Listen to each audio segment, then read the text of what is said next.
Took them a while to look like it, but by the end of the series, they certainly did look like it, and they're moving on to the NBA Finals. But Chris, I think what I'm going to take from this, and I'm going to just gloss beyond the rest of this game right now, is the injection of life that was put into this team, in this franchise, with David Adelman taking over, and this team looking so much better, so much more connected.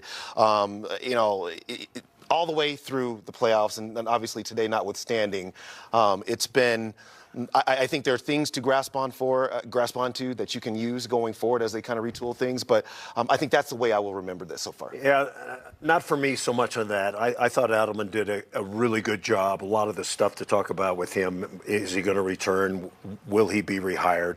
But this game, the Nuggets looked like a really good team at the beginning of the game. They had it going. They were running. They were scoring, and then all of a sudden they just hit a turnover wall where they just started coughing it up. And I think when you look at this game and you assess the two teams, Oklahoma City is a better basketball team than the Denver Nuggets. They're certainly deeper. Yeah.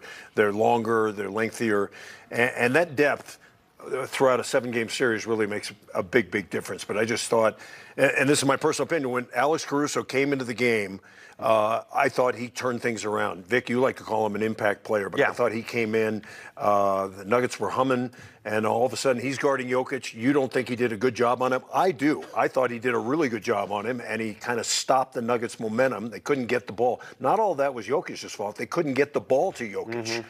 And that's on his teammates.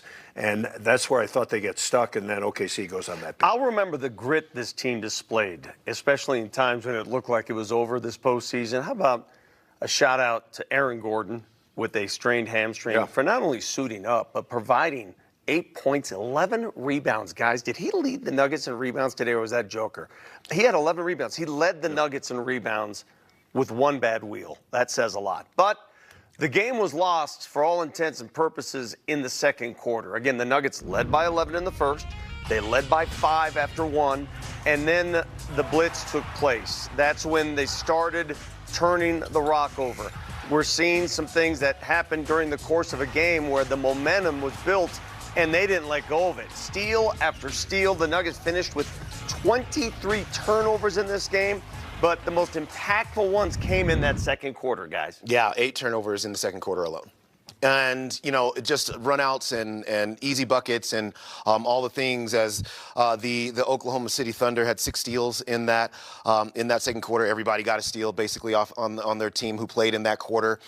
And look, when you're on the road, that's a no-no, and if we're, if we're looking over the course of the Nuggets season, like taking the 30,000-foot view, turnovers were the one thing that was the consistent weaving thing throughout their entire season. They cannot stop turning the ball over. Even in this series, going into this series, it was, going into this Game 7, they were minus 33 in turnovers. And now that obviously ballooned even further. And so, look, if you're going to win games on the road, you can't make mistakes like this. And I agree. These mistakes really cost them today. Yeah, they just, it's passing the ball from A to B to C. I'm passing to you, you're passing to Vic, Vic is passing it back to me. There were just a number of deflections, and you have to give credit to Oklahoma City because they were the best team, the best defensive team in the NBA. But a lot of those turnovers, you step out of bounds, I'm throwing a pass to you and someone sticks their hand in. A lot of unforced turnovers, just sloppy play that the Nuggets can be a lot better at, and usually they are. Listen, OKC had the most active hands in the NBA. They forced those deflections, and they forced them in droves today. When we come back, we will hear from Coach David Adelman. It was our opportunity to really take control of the game. Once they got back into it, they kept bringing new people in, and they did overwhelm us. The turnovers were a huge issue in this game, obviously. And sometimes turnovers the number doesn't matter, but 16 steals, that's live ball turnovers. That's dunks. That's 37 points off your mistakes. So you're not going to win a playoff game like that. So I give them a lot of credit. They were the aggressor. That's how the whole series has been. Early, I thought we were, and we had control of the game, and then we lost it very quickly. Yeah, man, when you lose, it's crushing. And it's the last time you'll be in the room with those guys, and it's beyond that, you only get one of these. This is the one moment we had together to make this run. And they're all individual to themselves, and they're also special Anybody that's played sports understands that. So walking out of that locker room is, it's crushing, and it's going to take a while to get over that. Coach, 3 of your 5 starters were dealing with something in the last 48 hours. Was that too much to overcome? And also, how close was Aaron not going to be able to play today? Aaron Gordon is incredible. What he played with today, I don't know many people that would even attempt to go out there and run up and down. And he did it in a Game 7 against Oklahoma City on the road. That was one of the most incredible things I've ever seen. So, yes, he was extremely close to not playing.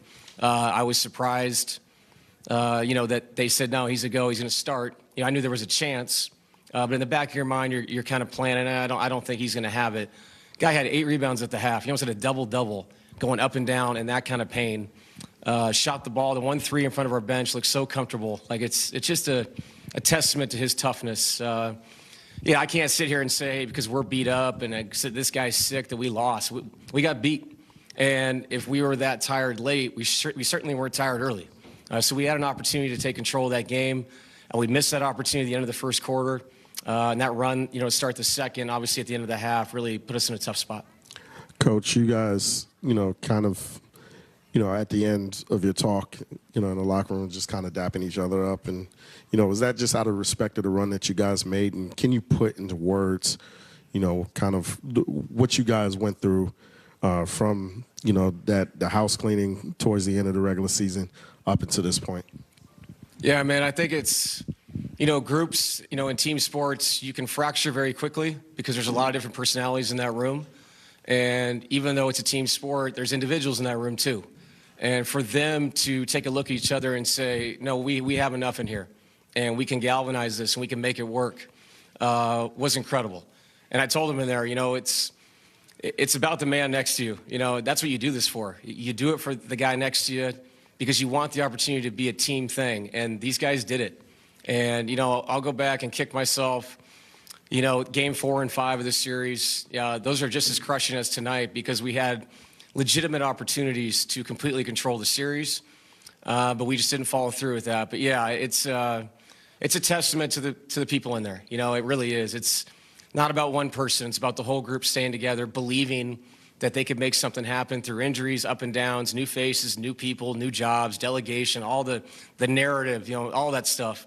It wasn't about that. It was about the people in that room all the way up to the end of this game. So extremely proud of that group. Coach, recognizing the timing stinks, but not knowing when to see you again, how much do you want to be the one to continue coaching this team moving forward? I don't think it's time for me to think about that. We just lost Game 7. Our season's over.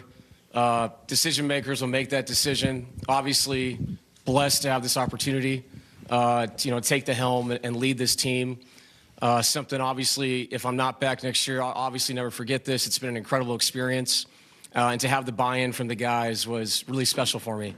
And, what we did at the end of the season, like I've brought this up a few times, but everyone's going to remember these Game 7s and the playoff series and all that. I'm going to remember the last 3 games of the season because we showed up in Sacramento in a must-win. We did it. We did it with Memphis on a Friday night. We did it in Houston. 3 teams that were vying for positions. So those were big-time games. For the guys that quickly to come together